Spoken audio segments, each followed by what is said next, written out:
Adam Brooks has been featured in Vanity Fair and American Film as a young independent American film director whose first movie was made when he was 28 years old. It opened last week with Brooke Adams and Griffin Dunne. It's called Almost You. We'll be seeing a clip from that in a minute, but first I want to let you know we're going to have our regular T3 correspondents on tonight, including Martin Schaefer on cabarets, Brian Bradley on theater, myself on movies, and Chip Chirimbus on restaurants. And now we're going to go to a scene from Almost You, which opened last week. Here we have Griffin Dunne and Brooke Adams. Sent it. I sent it. How could I not have sent the check? Did you or didn't you? Well, I thought I sent it. What is it with you lately? I don't get it. What's the big deal? I thought I sent it. I'm sorry, I forgot. I'm not going to let you sabotage this. That is the idea, isn't it? No, not at all. I really look forward to spending 2 weeks in California with your family. I'm sorry, that didn't come out right. Oh, come on, sweetie. It'll be great. We need to relax together. We'll lie in the sun, go swimming. You want to go, don't you? If you don't want to go, you know, you don't have to. I don't? I can't believe you are telling me this now. Great timing. You're really being unreasonable. What? I am being unreasonable? You want to see unreasonable?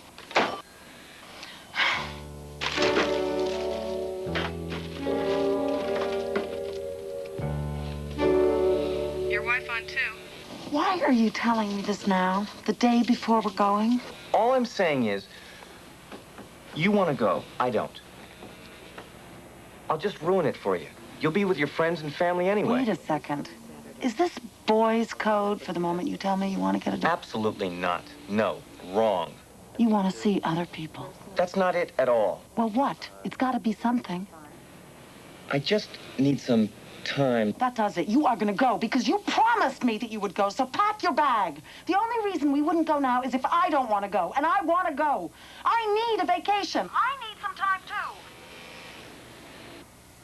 See you tonight. All right, that was a cut. Thank you. Here we are with Adam Brooks, the director and co-writer. You developed the story on this, didn't you? Of Almost You. We just saw the opening scene from that film. Brooke Adams leaves that travel agency and gets hit by a cab, gets put in the hospital, and which required, I guess, some technical assistance when you were making this movie, right? Yeah, she went and visited patients in hospitals who had gone through traumatic injuries. Griffin, who works in a textile factory in the movie, went to visit a textile factory. Karen Young, who plays a nurse, visited with some nurses. And Marty Watt, who plays an actor, is actually not an actor. He visited some actors. And Yes, he was the star of, what is it, Yo Keats? Yo Keats. Down at Theater for the New City. Yeah. Now, this was a made-in New York movie, right? And I read an entirely. American film about your great luck in getting the snowstorm to arrive on cue for the... Yeah, well, we had the whole end of the movie, the whole last scene, the last minute and a half takes place in a sort of paralyzing blizzard.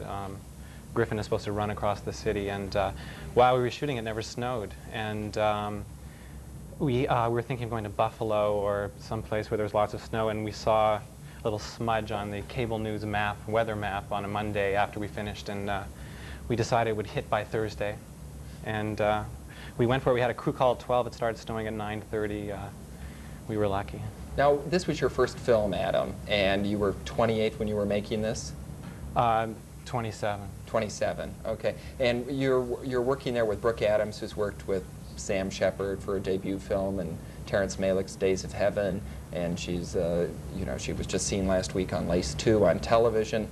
She's an accomplished, famous actress. You know, why would she work with me? Yes. You know, and in a matter of speaking also, how is it to direct somebody like that as a first-time director? I was a little worried, but Brooke, being the most experienced person, and also was very instrumental in helping us get the money together because she was a name and she was doing it for much less than she usually makes. I didn't know how it would be to work with her, but actually she was wonderful to work with, very giving, lots of ideas. She was great, and I developed, perfected a technique for directing, which is that with her is that I would, because of her experience, I would look very unhappy. If I didn't look depressed, and she would go, "Oh, God, Adam doesn't look so happy. Maybe I should do it better." It was a new kind of way of directing. It was sort of like sympathy. Okay, and Griffin Dunne, of course, who is, was he the producer of the film too? No.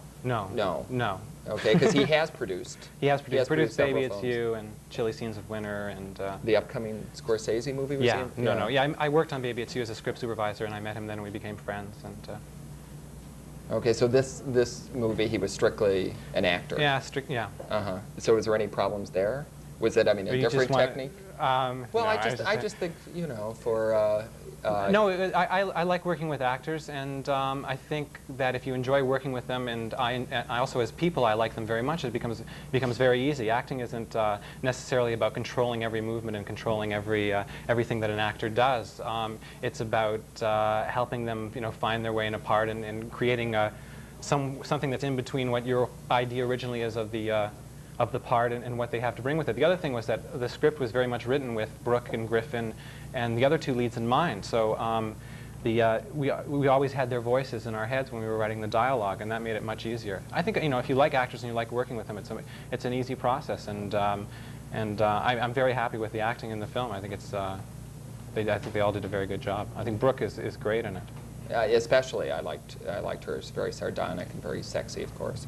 There was, but a thing in American film when they were writing about independent young directors, and you were included. They profiled four different directors, including the Coen brothers.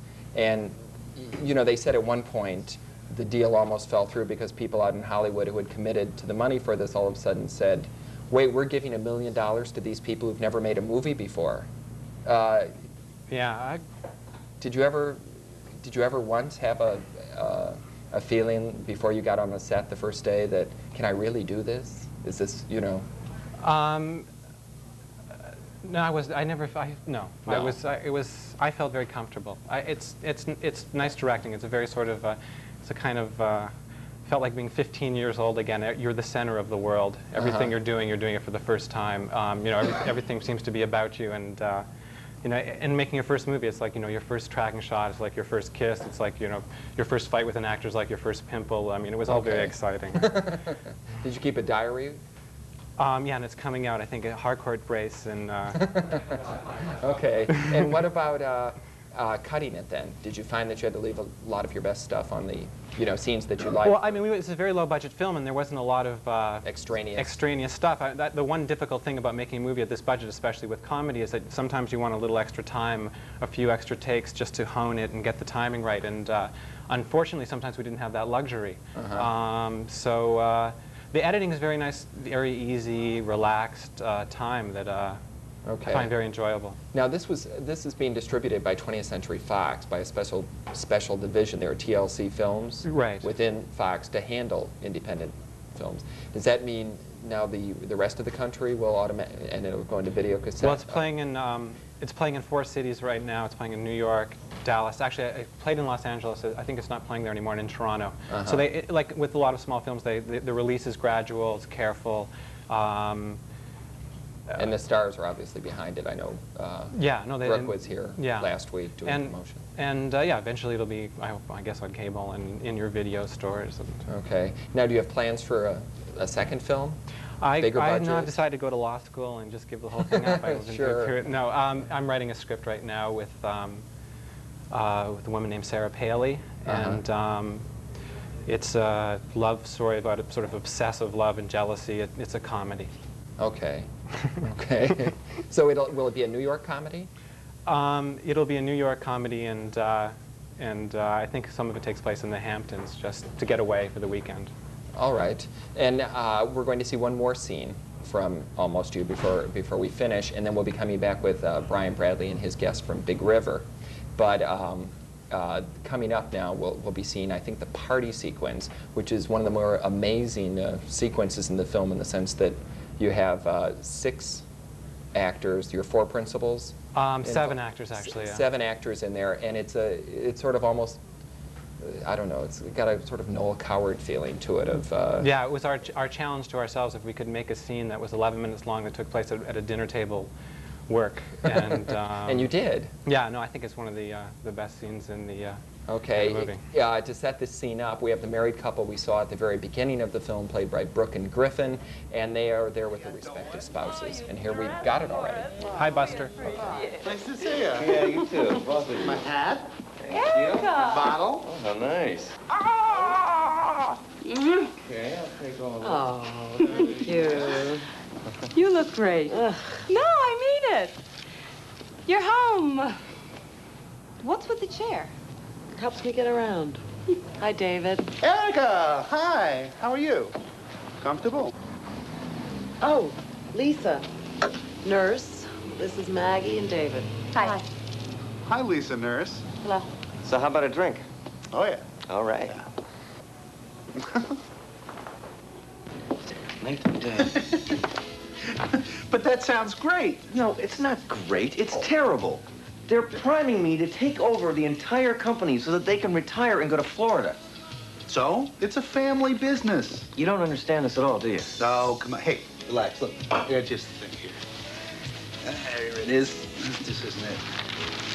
Yep. Oh, Here we God. go. Now, just listen to this. Not your Tell me who cancer reminds you. checklist again. You're sick. Look, does the slightest criticism send you into a deep depression? Yes. Okay. 5 points. Narcissistic disorders. Anyway, what is this news, the surprise you have? Are you sure you're well enough? We're getting married, boom, that's it.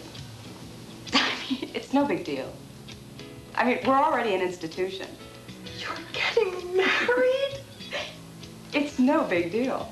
They're getting married! You're getting married? It's no big thing. We're already on our second dog.